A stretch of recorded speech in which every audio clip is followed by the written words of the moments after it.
दोस्तों स्वागत है आपका हमारे YouTube channel Ram Kumar Gupta leader में। दोस्तों आज आप इस वीडियो में जानेंगे कि हिंदी का पेपर कक्षा 10 बोर्ड एग्जाम का हिंदी का पेपर पूरा दोस्तों मैंने पेपर एग्जाम हाल से चुरा लाए कि आपका बोर्ड पेपर में क्या क्या आएगा।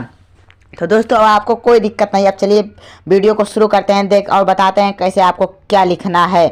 तो इसलिए दोस्तों वीडियो में बने रहे ताकि आपको अच्छा से समझ में आ जाए और एग्जाम में जाकर आप कहीं बैठे ना रहें।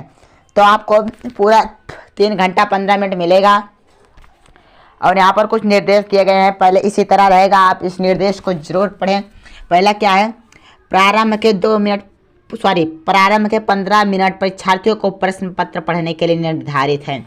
तो परीक्षार्थियों को 15 मिनट प्रश्न पत्र पढ़ने के लिए, तो आप 15 मिनट तक आप अपना प्रश्न पत्र पढ़ सकते हैं। प्रश्न पत्र 2 खंड आ तथा बा में विभाजित है, यानी एक पेपर जो है आ और बा 2 खंडों में विभाजित है। प्रश्न पत्र के खंड आ में बहुविकल्पीय प्रश्न है, जिसमें सही विकल्प का चयन करके OMR शीट पर नीले अथवा काले बॉल पॉइंट पेन से सही विकल्प वाले गोले का पूर्ण रूप से काला करें। दोस्तों आपको पहला खंड आ में आपको केवल जो है यहाँ पे जो दिख रहा है आपको बहुविकल्पीय प्रश्न, रुकिए मैं आपको दिखाता हूँ अच्छी तरीके से। इधर देखिए जो यहाँ खंड आ, यही है खंड आ, यहीं पर आपको देखिए दिया गया खंड आ। और क्या बता रहा है, खंड आ में बहुविकल्पीय प्रश्न है तो प्रत्येक प्रश्न के लिए 1 अंक निर्धारित है, यानी जैसे आप एक प्रश्न करते हैं तो आपको पूरा 1 नंबर मिलेगा। ये क्लियर हो गया। और क्या है, OMR शीट पर उत्तर अंकित किए जाने के पश्चात उसे काटे नहीं तथा इरेजर एवं व्हाइटनर आदि का प्रयोग ना करें। आप दोस्तों बहुत से बच्चे व्हाइटनर का प्रयोग करते हैं, तो व्हाइटनर का प्रयोग करना पूरी तरीके से गलत है। आप व्हाइटनर का प्रयोग कतई ना करें ताकि आपका नंबर हमेशा जो रहे वह बना रहे, ताकि आपको दिक्कत ना हो। और क्या है, आपको पूरी तरीके से काला करना है। और जो बच्चे कट पिट कर देते हैं उनको कट पट्टी ना करें आप। और हमने इस पर वीडियो बनाई है कि 95 नंबर कैसे लाएं, डिस्क्रिप्शन में कहें तो दे देंगे, चलो ठीक है मैं दे दूंगा, आप चिंता ना करें, आप जाकर देख लें, आपको और अच्छी तरीके से समझ में आ जाएगा।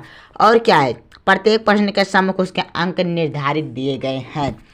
आप जैसे यहाँ पर ये प्रश्न है, बाबू गुलाब राय किस युग के लेखक हैं, तो आपको पता ही होगा किस युग के लेखक हैं। तो जैसे यहाँ पर एक दिया गया है, तो इसके सामने यानी इस प्रश्न का 1 नंबर यहाँ पर दिया गया है।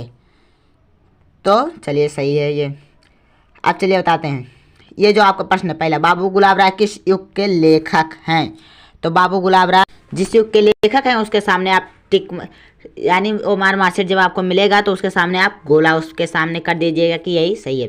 इसी प्रकार दोस्तों आपका देखिए यहाँ पर पूरा 1-1 नंबर का दिया गया है, पूरा 20 प्रश्न है। इसके कितने प्रश्न हैं, 20 प्रश्न। अब यहाँ से आपका आता है वर्णनात्मक प्रश्न, खंड खा।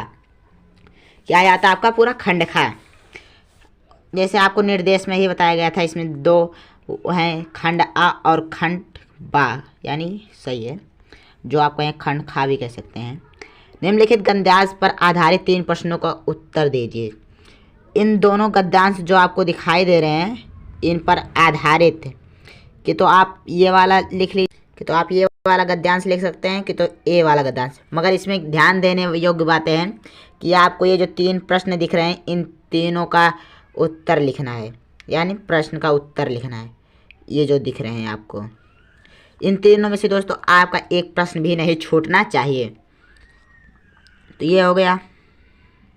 प्रश्न नंबर 2 है आपका, दिए गए पद्यांश पर आधारित 3 प्रश्नों को उत्तर दीजिए। यहाँ ऊपर गद्यांश था, अब नीचे पद्यांश है। अब देखिए आपको यहाँ पर ये दिखाई दे रहा है, यहाँ पर जो पद्यांश दिखाई दे रहा है आपको, इसको पढ़कर आप इस तीनों में से इसका उत्तर आपको देना है। कौन सा पढ़कर, इस यहाँ पर देखिए आपको दिख रहा होगा, यहाँ पर जो आपको है प्रश्न दूसरा, इसको इतना सा पढ़कर इतना सा पढ़कर इन तीनों प्रश्नों का उत्तर देना होगा।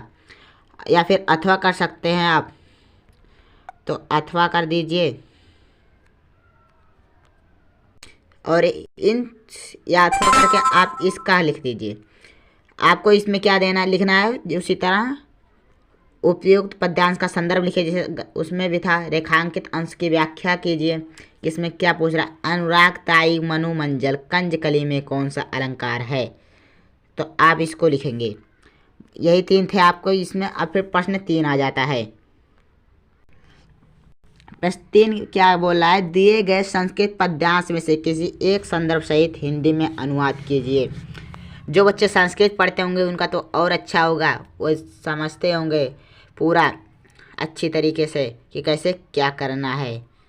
तो आप इसको संस्कृत पढ़कर हिंदी में जो है इतना अनुवाद करना है। आपको क्या करना है, इतना अनुवाद करना है। और फिर या तो आप इसका अनुवाद कर सकते हैं, मतलब आपको एक करना ही करना है। अब आपका आ जाता है प्रश्न नंबर 5। आपको यहाँ पर दिखाई दे रहा होगा प्रश्न नंबर 5। अपने पठित खंड काव्य के आधार पर निम्नलिखित प्रश्नों में से किसी एक का उत्तर दीजिए। आपको यहाँ पर दिखाई दे रहे हैं कितने खंड काव्य, आपको ये देखिए झाप तक प्रश्न दिखाई दे रहे हैं, यानी 1 2 3 4 5 6 7 8 9 प्रश्न में से सिर्फ आपको कितने का उत्तर देना है, सिर्फ एक का, और वो भी आपका 3 नंबर का है। तो 3 नंबर आपका पक्का हो जाएगा। प्रश्न नंबर 6 आपका, दिए गए लेखकों में से किसी एक का जीवन परिचय लिखते हुए उनकी एक प्रमुख रचना का उल्लेख कीजिए। आपको यहाँ पर 3 लेखक दिए गए हैं। कितने लेखक दिए गए हैं, पूरे 3 लेखक दिए गए हैं। आप इनमें से किसी एक का भी कर सकते हैं। मन कहे राजेंद्र प्रसाद का करें, या तो जयशंकर प्रसाद का करें, या आचार्य रामचंद्र शुक्ल का करें। आप कहें तो मैं इसका वीडियो बनाकर आपको डिस्क्रिप्शन में दे दूँगा, या फिर आप मेरे चैनल पर इधर उधर से देख सकते हैं, मतलब सर्च करके। अब हो गया आपका इतना। यहाँ पर आपका लेखकों का था प्रश्न नंबर 5 में। अब यहाँ पर आपको कवियों का दिया गया है। किसका, कवियों का। आप इन तीनों कवियों में से किसी एक कवि का लिख सकते हैं, और उनकी एक रचना का नाम भी लिखना है।